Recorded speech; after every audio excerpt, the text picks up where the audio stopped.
అయ్యప్ప స్వామి దైవంగా పుట్టి మానవుడిగా జీవించి యోగిగా మారిన కథను నేను చెప్పాలనుకుంటున్నాను. మహిషి అని రాక్షసిని చంపడానికి పుట్టాడు.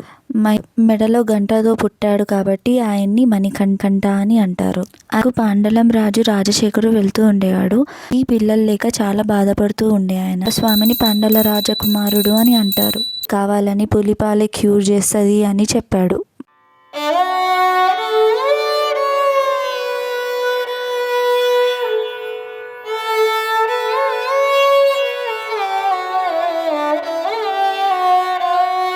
స్వామి శరణమయ్యప్ప. Welcome back to my channel. First time నా వీడియోస్ ఎవరైనా చూస్తే ప్లీజ్ సబ్స్క్రైబ్. ఈరోజు డే 9 ఆఫ్ అయ్యప్ప దీక్ష అండి. యాజ్ యూజువల్గా నా మార్నింగ్ రొటీన్ స్టార్ట్ చేసేసాను. Like cleaning, brushing and fresh up అవ్వడం. ఫ్రెష్ అప్ అవ్వగానే నా పూజ అయితే నేను స్టార్ట్ చేసేసాను. బాగా పనిచేస్తున్న ఫీలింగ్ వస్తుంది నాకు. అందుకే రాత్రి తొందరగా పడుకుంటున్నాను. అంటే తొందరగా నిద్ర వచ్చేస్తుంది. అలసిపోతే తొందరగా నిద్ర వస్తుంది కదా. సో అండ్ బేర్ ఫుట్ తోటి వాక్ చేస్తున్నా కాబట్టి అది బాగా ప్రెషర్ పడుతున్నట్టు అనిపిస్తుంది కాళ్ళ మీద. అంటే మొత్తం బోన్ మొత్తం కదులుతున్న ఫీలింగ్ వస్తుంది నాకు. ఫుట్ బోన్ మొత్తం బస్ మిస్ అవుతున్నా అని కొంచెం ఉరకాల్సి వస్తుంది. అప్పుడు ఉరుకుతుంటే ఉరకడానికి కూడా వస్తలేదు, అంత ప్రెషర్ పడుతుంది. లెట్స్ సీ ఏమవుతుందో. నేను పెడుతున్న వీడియోస్కి చాలానే కమెంట్స్ వస్తున్నాయి. పాజిటివ్ ఉంటాయి, నెగిటివ్ ఉంటాయి. నెగిటివ్ని అంత పట్టించుకొని నేను పాజిటివ్గా ఉన్నవి అయితే మంచిగా అనిపిస్తుంది, ఇంకా ఎంకరేజింగ్గా అనిపిస్తుంది చేయాలి అని. సో ఇలానే సపోర్ట్ చేస్తూ ఉండండి. ఈరోజు నేను అయ్యప్ప స్వామి జననం తర్వాత ఏం జరిగిందో చెప్పాలనుకుంటున్నాను. అయ్యప్ప స్వామి దైవంగా పుట్టి మానవుడిగా జీవించి యోగిగా మారిన కథను నేను చెప్పాలనుకుంటున్నాను. ఆయన పుట్టుక గురించి నేనైతే ఇంతకుముందు వీడియోస్లో చెప్పాను. చూడకపోతే నేను డిస్క్రిప్షన్లో లింక్ షేర్ చేస్తాను, వెళ్ళి చెక్అవుట్ చేయండి. సో పుట్టిన తర్వాత ఏమైంది, ఆయన శివుడు విష్ణువు దగ్గర ఎందుకు ఉండలేదు, భూలోకానికి ఎందుకు వచ్చాడు. సో నేను ఇంతకు ముందు వీడియోలో కూడా చెప్పాను అయ్యప్ప జననం యొక్క పర్పస్ ఏంటి అని. ఆయన మహిషి అని రాక్షసిని చంపడానికి పుట్టాడు. మహిషి రాక్షసి భూలోక వాసుల్ని చాలా కష్టపెట్టేది.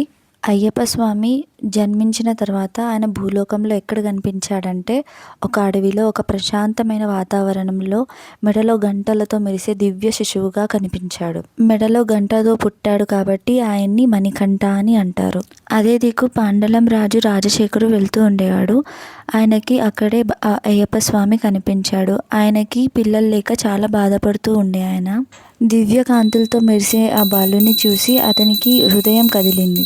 ఇతను సాధారణ శిశువు కాదని ఆయనకు అనిపించింది. మెడలో గంట ఉండడం వల్ల ఆ బాలుడికి మణికంఠ అని పేరు పెట్టి తన కుమారులానే పెంచాడు. అందుకే అయ్యప్ప స్వామిని పాండల రాజకుమారుడు అని అంటారు. అప్పుడు రాజు భార్య కూడా యాక్సెప్ట్ చేసింది, ఎందుకంటే వాళ్ళకి పిల్లలు లేరు కదా. సో వాళ్ళు యాక్సెప్ట్ చేశారు మనస్ఫూర్తిగా. మణికంఠుడు చిన్న వయసులోనే అసాధారణమైన జ్ఞానాన్ని చూపించాడు, ఎంతో తెలివిని ప్రదర్శించాడు. కానీ ఆయనకి ఎప్పుడు గర్వం లేకపోయేది, ఎంత బలమున్న అహంకారం ఉండలేదు, ఎందుకంటే అది అయ్యప్ప స్వామి నేచర్. కొంతకాలం తర్వాత రాణికి ఒక కుమారుడు జన్మించాడు. సో రాణికి చెలికత్తెలు ఉంటారు కదా. సో వాళ్ళు బాగా నూరిపోసారన్నమాట రాణికి. ఇప్పుడు నీకు సొంత బాలుడు ఉన్నాడు, పెంచిన బాలుడు రాజ్యానికి రాజు అయిపోతాడేమో, నీ సొంత బాలుడికి అన్యాయం జరిగిపోతుంది అని చాలా మైండ్ ఫిల్ చేశారన్నమాట వాళ్ళ మాటలతోటి. రాణి కూడా ఆలోచనలో పడిపోయింది. తన బాలుడికి ఎక్కడ అన్యాయం జరుగుతుందో, తన బాలుడికి ఎక్కడ రాజ్యం దొరకదో అని చాలా బాధపడేది. అందుకే తను ఒక ప్లాన్ వేసింది. ఒక అనారోగ్యంగా ఉంది అన్నట్టు నటించింది. అప్పుడు రాజవైద్యుడు రాణిగారికి బాలేదని పులిపాలే కావాలని పులిపాలే క్యూర్ చేస్తుంది అని చెప్పాడు మణికంఠునితో. అప్పుడు మణికంఠుడు అది కష్టమైనా కూడా వాళ్ళ అమ్మ కోసం తేడానికి వెళ్ళాడు. రాణి పులిపాలే ఎందుకు అందంటే అలా పులి దగ్గరికి వెళ్తే తినేస్తుంది, చచ్చిపోతాడు అని అనుకున్నది ఆమె. సో అలా ప్లాన్ వేసి మణికంఠుడిని అడవికి పంపడానికి ట్రై చేసింది. సో మణికంఠుడు కూడా వాళ్ళ అమ్మని కాపాడాలనుకున్నాడు. సో ఆయన అడవికి వెళ్ళాడు. అలా వెళ్తున్నప్పుడే అడవిలో ఆయనకి మహిషి అనే రాక్షసి కనిపించింది. అక్కడ మహిషితోటి పోరాడి ఆయన పుట్టుకకు కారణాన్ని ఫుల్ఫిల్ చేశాడు. అక్కడే అడవిలో చాలా టైగర్స్ ఉన్నాయి. సో అక్కడ టైగర్స్ కూడా ఆయన దగ్గరకు వచ్చి ఆయనతో ఆడుకున్నాయి ఇన్ ద సెన్స్ ఆయనతోటి చాలా మంచిగా బిహేవ్ చేశాయి పులులు.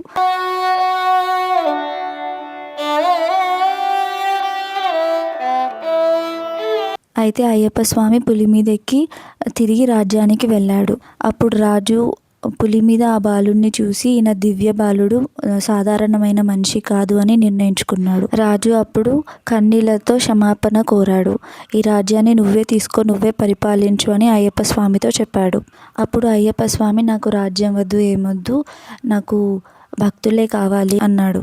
ఆయన రాజ్యాన్ని వదిలి వనవాసాన్ని ఎంచుకున్నాడు. శబరిమలలో నివసిస్తానని అన్నాడు. అలా ఆయన ఒక యోగిగా మారాడు. అలా అయ్యప్ప స్వామి దైవంగా పుట్టి మానవుడిగా జీవించి యోగిగా మారాడు. ఆయన ప్రజల్ని పరిపాలించాలి అనుకోలేదు. ఆయన ప్రజల్ని మార్గం చూపియాలి, గైడ్ చేయాలి అని అనుకున్నాడు. అయ్యప్ప స్వామి జీవితం నుండి మనం ఏం నేర్చుకోవాలి అంటే మన మీద మనకి సెల్ఫ్ కంట్రోల్ ఉండాలి. సో అందుకే ఆ దీక్షలో మెయిన్లీ సెల్ఫ్ కంట్రోల్ మీదనే ఫోకస్ ఉంటుంది. ఎవరిని అడిగినా అయ్యప్ప స్వామి 12 ఏళ్ల బాలుడు అని అంటారు. సో ఆయన 12 ఏళ్లలోనే దేవుడిగా మారాడు.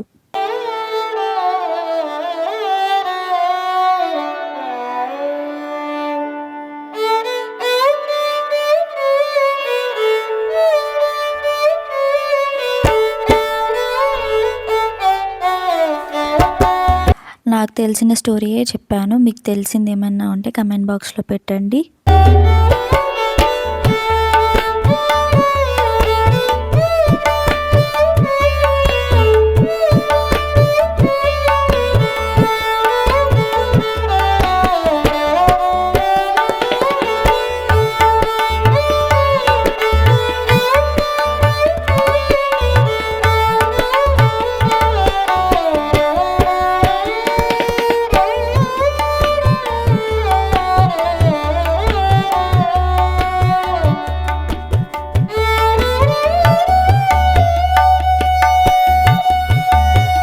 సో ఇలా నా డే 9 ఇన్ అయ్యప్ప దీక్ష కంప్లీట్ అయ్యింది.